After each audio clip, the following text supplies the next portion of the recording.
Eu cheguei em Maringá no dia 22 de setembro de 1952. Foram me buscar na minha cidade, daqui a 500 quilômetros, porque eu era locutor político.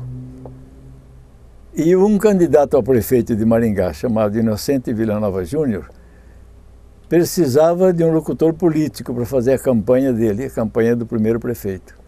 E um cidadão da minha cidade que morava aqui, que me conhecia, ele falou: eu vou buscar um rapaz lá na minha cidade, ele vem aqui e ganha eleição para o senhor. Foi me buscar. A história é longa, mas eu cheguei em Maringá e fui me apresentar para o prefeito, candidato a prefeito Inocente Villanova Júnior. E aí começamos a campanha a prefeito. Tinha 4 candidatos a prefeito. O Inocente Villanova Júnior do PTB, Valdemar Gomes da Cunha da UDN, Ângelo Planas do PR e Dr. Raul Áureo Moleta do PSP. 4 candidatos. A campanha começou em setembro de 1952. A eleição foi dia 9 de novembro de 1952. Foi eleito prefeito Inocente Villanova Júnior. Foi uma batalha, uma campanha pesada, uma campanha difamatória, uma campanha dessas campanhas que até hoje elas sobrevivem no mesmo sistema, né? Um criticando o outro, um desrespeitando o outro candidato, mas é a política. Então nós temos que acompanhar e aceitar o jeito que a política é. Bom, terminou a campanha, passados uns dias, eu fui despedir do prefeito para ir embora, porque eu ia voltar para a minha cidade, que eu tinha feito um concurso da Rádio América de São Paulo de radioator. De 50 participantes, eu fui o único que passou. Eu já estava contratado pela Rádio América de São Paulo, então eu vim aqui fazer a campanha do primeiro prefeito, e na hora de despedir do Villanova para ir embora, ele falou: não, você não vai mais embora. Você é meu primeiro funcionário, então você vai ficar aqui. Eu aceitei o desafio.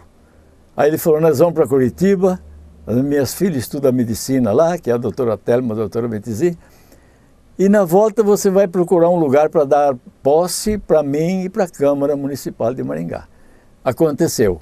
Eu fui a Curitiba, ficamos lá uma semana, e na volta eu já era considerado o primeiro funcionário, e eu fui procurar um lugar em Maringá para dar posse para o primeiro prefeito e a primeira Câmara Municipal com um número de 9 vereadores. Em Maringá não tinha lugar. Procurei, não tinha jeito. Eu fui na Zacarias, na esquina da Avenida Brasil com a Avenida Paraná, e eu falei com o seu Mário, que era gerente: seu Mário, nós temos que dar posse para a Câmara e para o prefeito, e em Maringá não tem lugar. Ele falou: olha, eu tenho 4 carros na exposição, eu vou mandar tirar os carros e você coloca a cadeira, a mesa. Serve? Digo: ótimo, serve. Aí eu fui lá no Villanova, falei: seu Villanova, eu arrumei um lugar. Aonde? Lá no Zacarias. Você é um herói. E assim aconteceu. No dia 14 de dezembro de 1952, foi a posse da primeira Câmara e em seguida a Câmara deu posse para o prefeito. No dia 15 de dezembro de 1952, nós fomos lá na esquina da Avenida Ipiranga, que hoje é a Avenida Getúlio Vargas, fomos abrir as portas que Mandaguari fechou a subprefeitura, onde funcionava a subprefeitura de Mandaguari. Nós abrimos a porta e só tinha 4 paredes, 6 por 8, 48 metros quadrados, cheia de teia de aranha e nada mais. E assim foi o começo da vida administrativa de Maringá, quando ela passou a ser emancipada, como política, né, com emancipação política. Aliás, falando nisso, Maringá completou 62 anos de fundação. Muitos municípios, eles fazem aniversário de emancipação política. Se Maringá tivesse aniversariando de emancipação política, nós estaríamos completando agora 57 anos de vida e não 62 anos.